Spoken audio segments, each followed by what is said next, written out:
Hello everyone, आज के इस वीडियो में हम पढ़ने वाले हैं क्लास 12 फिजिक्स का तीसरा चैप्टर जो है विद्युत धारा, जिसका मोस्ट इम्पॉर्टेंट टॉपिक जो है विद्युत वाहक बल। तो विद्युत वाहक बल क्या होता है, इसका परिभाषा क्या होता है, इसका फॉर्मूला क्या होता है, इसका मात्रक क्या होता है, कौन सी राशि होती है, इसका बीमीय सूत्र क्या होता है, पूरा हम डीप में आज के इस वीडियो में डिस्कस करेंगे। मैं आपको विश्वास दिलाता हूँ कि बहुत ही आसानी तरीके से आपको समझ में आएगा। तो चलिए हम स्टार्ट करते हैं। तो देखिए यहाँ पे जो विद्युत वाहक बल है, इसको आप इंपॉर्टेंट के श्रेणी में आप इसको रखेंगे। अब आता है कि विद्युत वाहक बल का परिभाषा क्या होता है। तो देखिए जो विद्युत वाहक बल है और एक हमने पढ़ा था विद्युत विभव, ये दोनों सेम टू सेम ही है। बट उसमें क्या होता था कि हमने उसमें परिभाषा आपको क्या बताया था,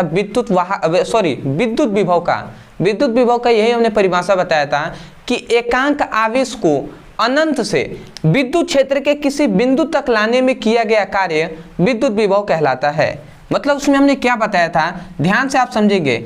ये मान लेते हैं कि ये एक मान लेते हैं वैद्युत क्षेत्र है। ये क्या है, एक विद्युत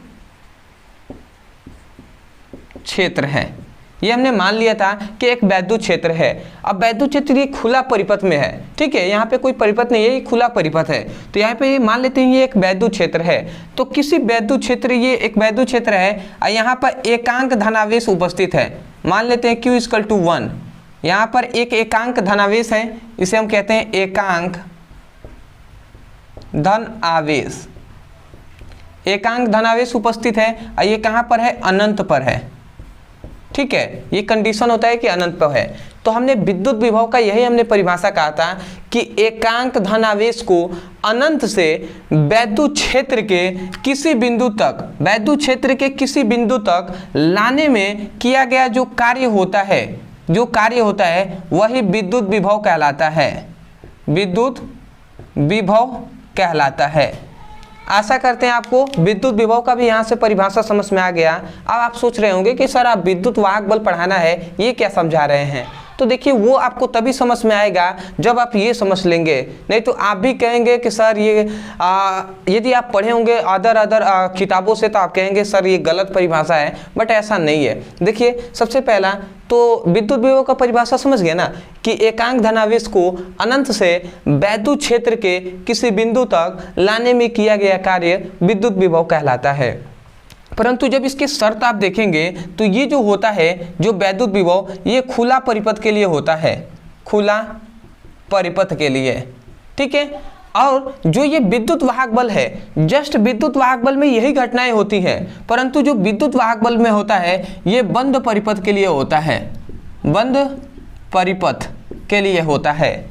तो बंद परिपथ के लिए आप परिभाषा क्या कहेंगे। अब देखिए हम विद्युत वाहक बल का परिभाषा कह रहे हैं। मान लेते हैं ये जो वैद्युत क्षेत्र है ये एक बंद परिपथ में है। किसमें, एक बंद परिपथ में है। तो हम यही कहेंगे कि एकांक धनावेश को अनंत से वैद्युत क्षेत्र के किसी बंद परिपथ में लाने में किया गया कार्य विद्युत वाहक बल कहलाता है। अब क्या कहेंगे, विद्युत विभव ना कहकर क्या कहेंगे, विद्युत वाहक बल।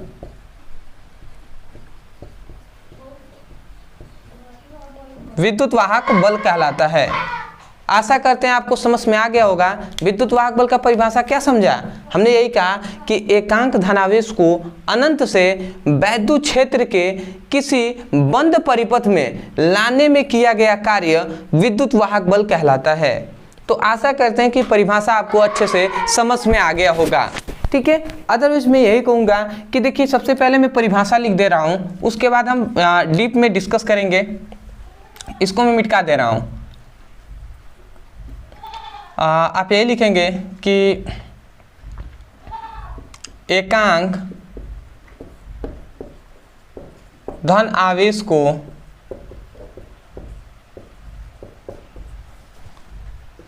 अनंत से वैद्युत क्षेत्र के किसी बंद परिपथ में, वैद्युत क्षेत्र के किसी बंद परिपथ में लाने में किया गया कार्य विद्युत वाहक बल कहलाता है।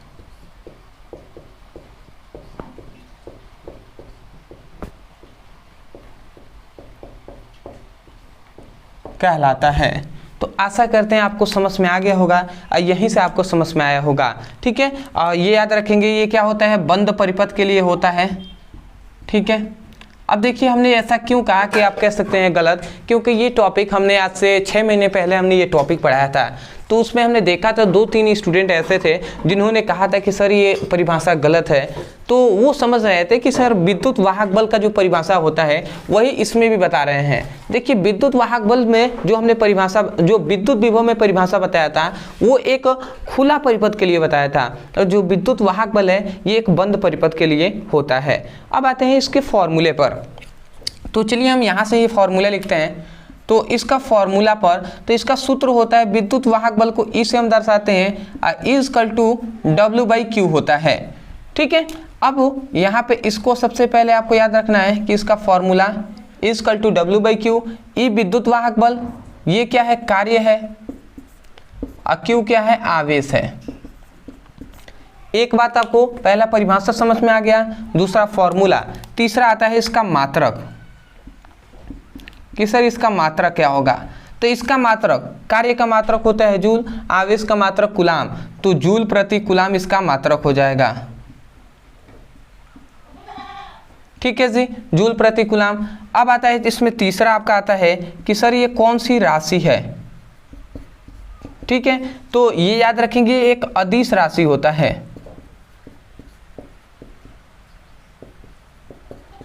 अब अदिश राशि का मतलब क्या होता है, अदिश राशि का मतलब जिसमें दिशा तो हो, जिसमें परिमाण तो हो परंतु दिशा ना हो। ठीक है, उसे हम अदिश कहते हैं। पूरा हमने डीप में डिस्कस किया हुआ है क्लास 11th में।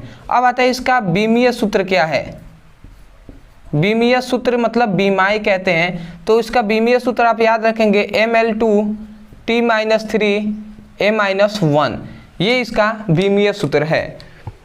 तो आशा करते हैं दोस्तों आपको अच्छे से समझ में आ गया होगा। अदरवाइज मैं यही कहूँगा, यदि आपको समझ में आ गया है और यदि आप भी सीरियस हैं क्लास 12th के पढ़ाई के लिए, तो आप जाइए हमारे मेन चैनल जिसका नाम है ब्रदर सर। तो आप वहाँ पे जाएंगे और वहाँ से आप प्लेलिस्ट में चले जाइएगा। वहाँ पे फिजिक्स और केमिस्ट्री का प्लेलिस्ट बनाया गया है। ठीक है, तो वहाँ से जाएंगे तो सभी इंपॉर्टेंट क्वेश्चन आपको मिलेंगे चैप्टर वाइज। तो वहाँ से आप अच्छे से पढ़ाई भी कर सकते हैं। वहाँ पर प्ले बनाया गया है क्लास 12th के ऑब्जेक्टिव क्वेश्चन का, मतलब बहुविकल्पीय क्वेश्चन का, तो वहां से वो भी पढ़ सकते हैं। वहां पर चैप्टर वाइज न्यूमेरिकल भी आपके लिए प्लेलिस्ट बनाया गया है, तो वहां से न्यूमेरिकल भी आप चैप्टर वाइज पढ़ाई कर सकते हैं। पूरा वहां पर सीरियस होकर फिजिक्स, केमिस्ट्री और इंग्लिश और जो हिंदी है उसका पढ़ाई कराया जा रहा है। तो उस चैनल से जाकर जरूर सब्सक्राइब कर लीजिएगा। इस चैनल को भी सब्सक्राइब कीजिएगा, क्योंकि आगे भी ऐसे ही कंटेंट आपके लिए प्रोवाइड कराते रहेंगे। तो चलिए दोस्तों, आज के लिए इतना ही। मिलते हैं एक बेहतरीन टॉपिक के साथ, तब तक के लिए धन्यवाद। जय हिंद, जय